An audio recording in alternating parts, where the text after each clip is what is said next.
Hey guys, how's it going? Hope you're doing well. My name is Crown, and today I'm going to read you some very interesting stories that I hope that you're gonna love. And now, without further ado, let's go!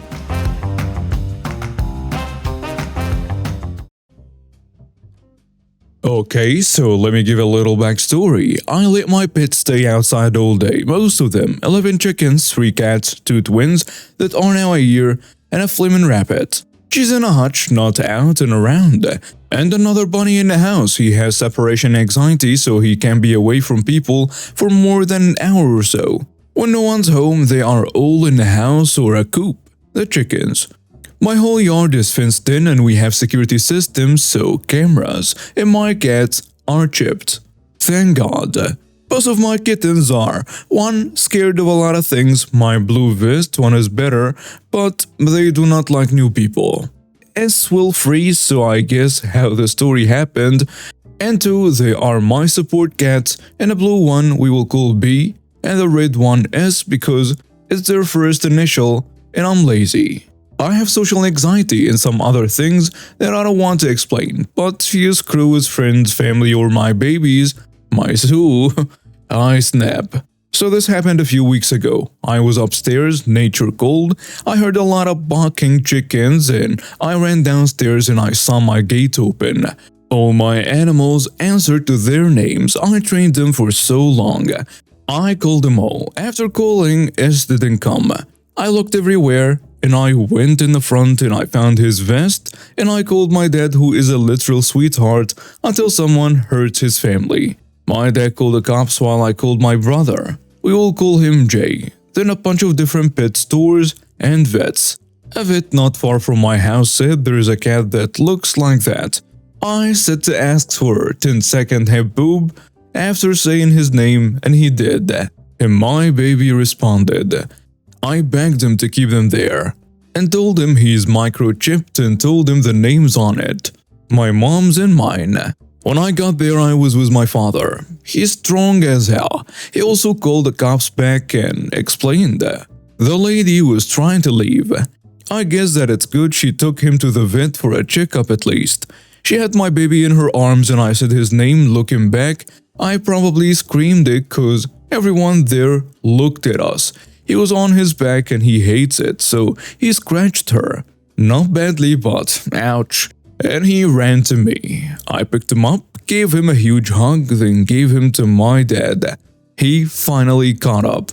I ran up to the lady screaming, saying how dare she take my baby from my backyard, and this woman had the audacity to say, "You have too many animals. I rescued him, he's so dirty. You shouldn't keep a cat outside." I was angry. I said, "How dare you? He's fine, he can go inside whenever he wants." I started walking towards her, ready to hit her, but my dad had S in one hand and grabbed my arm with the other. I guess someone offered to hold S after a while. My dad held me back in a tight bear hug. I was screaming at her and I was mad. I don't really remember what she said because all I saw and heard was red. And next thing I knew, the cops were there. The Karen was trying to leave, but I guess me snapping or something kept her from leaving before the cops came. The cops arrested the Karen and they took the video of her trespassing, we have signs, and kidnapping. The law, all cats, domestic and feral, are protected by the Animal Welfare Act of 2006, and it's an offense to trap or intentionally kill or harm them in any way. Domestic cats are considered by law as a property of the owner, so anyone killing or injuring a cat can be charged under the Criminal Damage Act 1971, and so they should be. I went home and cuddled my son crying. They still go outside, but now I'm almost always out there, or one of my family members is out there. I got a call from her husband. I have no clue how he got my number, it might be in a police report or something, and he was begging me to drop the charges.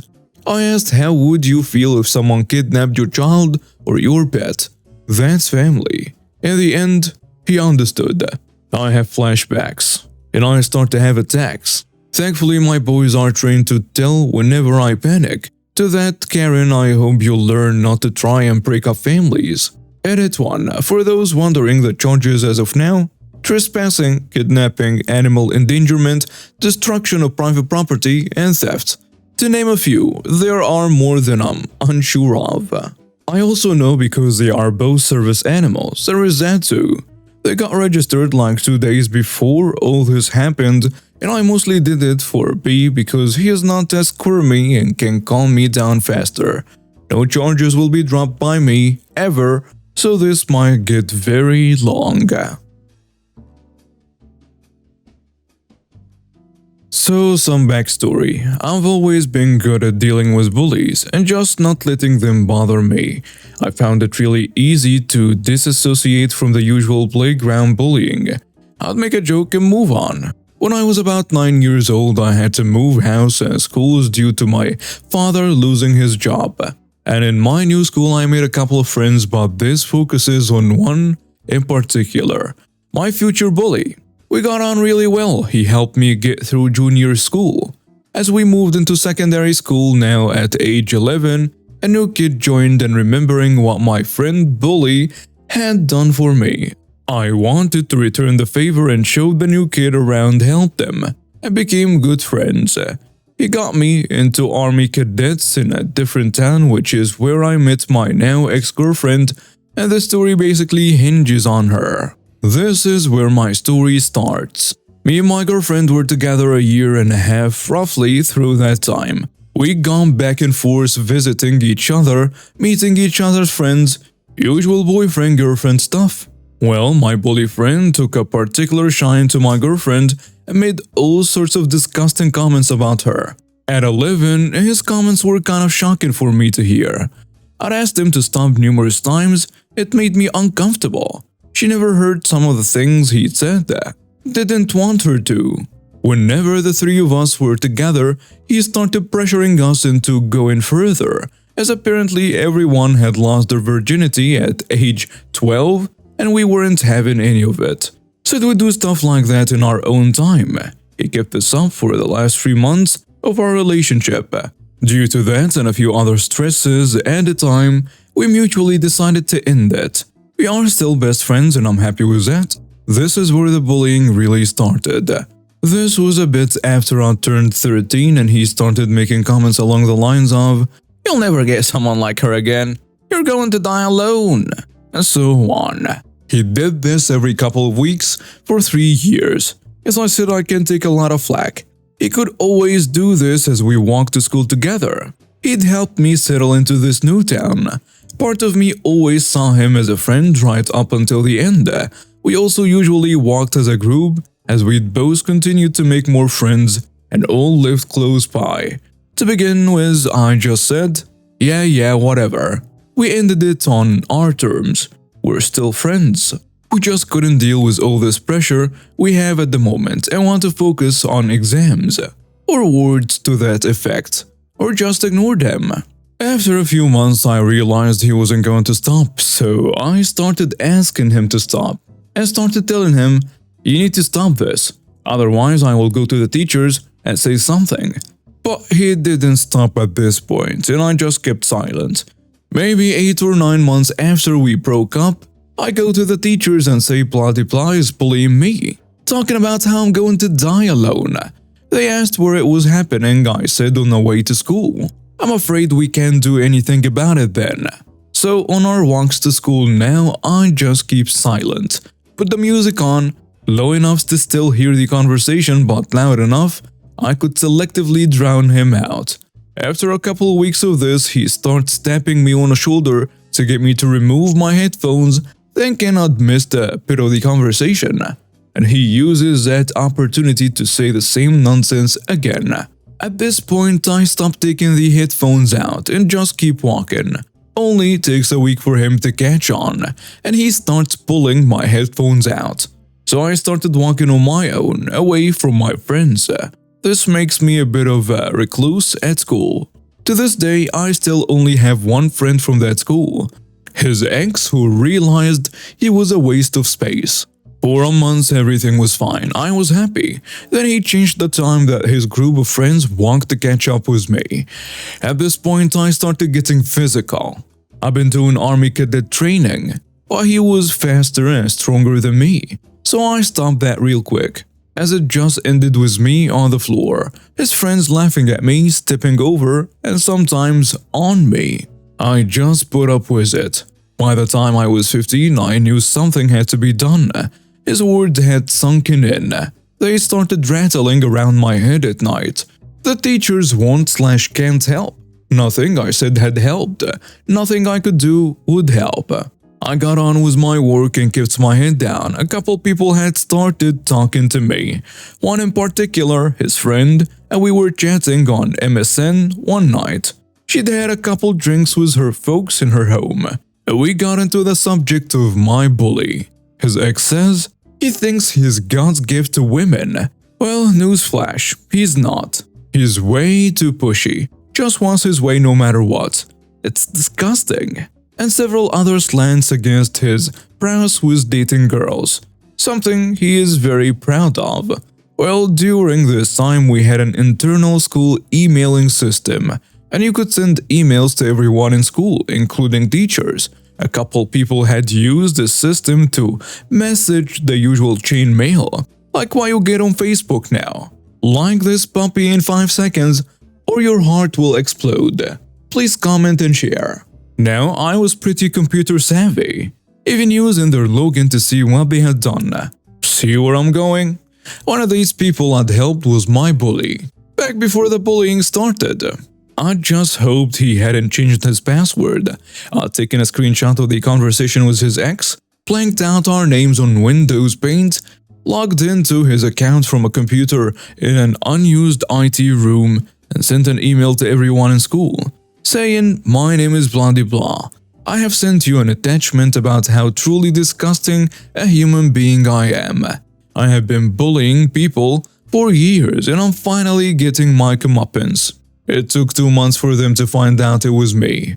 They only found out because I went up to my bully and I told him. I wanted him to know it was me. The punishment I got: a chat with a school police officer about what slander is and that I could go to jail for it, along with free dinner time detentions, about 150 minutes of break time. I'd never set a foot wrong through school and had A+ to B grades, so my punishment was reduced a lot. I still got my dinner, I just had to sit outside the head's office during break and catch up on homework. I then had to have a meeting with my bully to try and sort it out. As I went in, he was crying.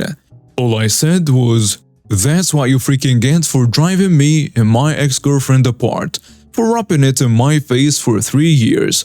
I hope, no, I pray that every woman in this school has read this and will stay away from you. And I'm going to quote you here. You will die alone." And I left. They didn't punish me for swearing, didn't punish me for shouting. I think they were so shocked by the change in me. I'm usually a very quiet, timid guy, but that day, I dropped my voice about 3 octaves and drove all my hate for him into what I said. To this day, about 7 years later, he still hasn't had another girlfriend. I like to keep tabs on him through Facebook. He hasn't spoken to me since, and I haven't been bullied since. I've also had several relationships since, and each one has helped me realize his words were vacuous crap, born from jealousy as she stopped talking to him altogether after we broke up. When I was a teenager, my friends and I used to hang out at the local theater on weekends because we were still counting down to being old enough to drink in public. In fact, everyone who went to the 3 nearest high schools all hung out at the theater on weekends with their preferred groups.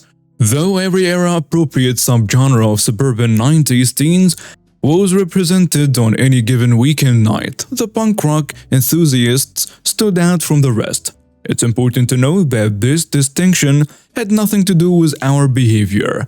We were no more rambunctious than some other groups, but as far as appearance went, we looked like the extra from the Road Warrior enjoying a perpetual smoke break.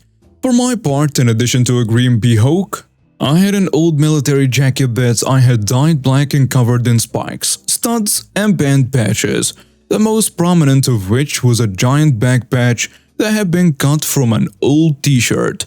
It depicted an emaciated skeletal humanoid with a mohawk vomiting blood into a pile of skeletons. This period of my life is as close as I will likely come to understanding even a little bit what it feels like to be discriminated against based on my appearance.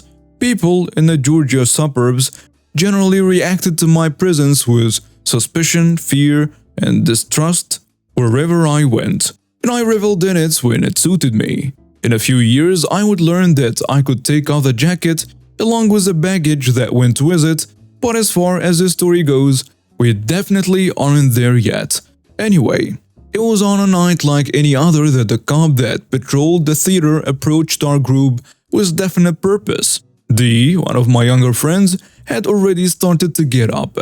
We knew the drill. Even then, I had mixed feelings about law enforcement officers. In my experience, some of them did heroic work that saved lives. Some of them took bribes to look the other way.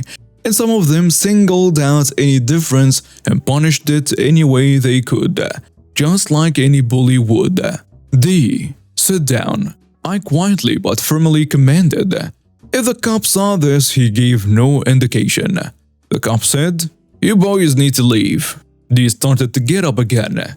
D. Sit down. I said again. D sat back down slowly, perhaps realizing that he was now at the edge of something. Not in the middle. "You heard me, right? You need to leave." "Oh, why is that?" "Because you're loitering," the cop said, exasperated at being challenged. Then I did what was either the most or least punk rock thing I've ever done. I looked up at him and said, "Actually, according to Georgia Municipal Code Section 16-1136, loitering consists of acting in an evasive manner in the presence of law enforcement, refusing to identify ourselves, or manifestly endeavoring to conceal ourselves or an object." He looked at me like I just came down from outer space to swindle his mom out of her retirement fund. I continued, "Now, you're supposed to give us a reasonable opportunity to identify ourselves and explain or justify our presence and behavior. If it strains credibility to imagine a 17-year-old saying that to a cop, I understand completely. I should mention though that we have been getting sent home early almost every weekend for almost a year by the same cop, while all of the other teens from AC to Zach were allowed to play out their curfews. At one point, the word went around my group of friends that the charge of loitering was specifically related to taking up commercial space without actively consuming anything, so we had adopted the habit of making sure we had at least $1 on us at all times to demonstrate our status as potential paying customers. This theory unfortunately broke down in practice. One night, upon being confronted by the cop, we attempted to present our dollars, but instead of hissing and vanishing like a Marxist vampire, he laughed at us and told us we needed to learn more about the law. Thus, inspired to a new level of civic participation, I spent the rest of the night memorizing the relevant municipal ordinance pertaining to loitering for the next time the police confronted us, and I even practiced saying them out loud a few times. But I digress.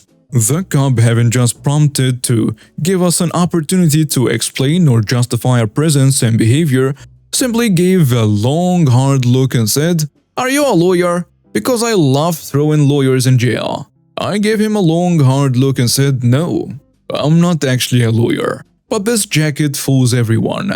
He opened his mouth to say something, but instead just gulped a few times like a landed fish. The realization that he wasn't psychologically prepared to turn a routine troublemaker sweep into an actual incident crossed his face, and he went back inside the theater. He never bothered us again.